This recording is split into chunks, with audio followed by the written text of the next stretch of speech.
পৃথিবীতে যে মানুষটা সামাজিক সম্মান রক্ষার্থে শখের মানুষ বা পছন্দের মানুষকে ছেড়ে দেয়, সেই মানুষকে ছেড়ে দিয়ে গোপনে মনে মনে সেই মানুষটার আশা করা, বিশেষত মানসিকভাবে চার দেয়ালের মধ্যে, এটা বেমানান নয় কি? আসলে সামাজিক সম্মান মনে হয় প্রকাশ্যে এলেই সবচেয়ে বেশি ক্ষতিগ্রস্ত হয়।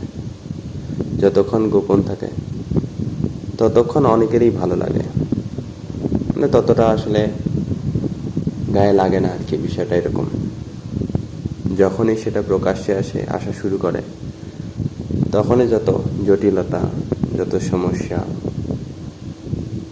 যত ধরনের কি বলবো মানসিক প্যারা বা মানসিক চিন্তা পেয়ে বসে।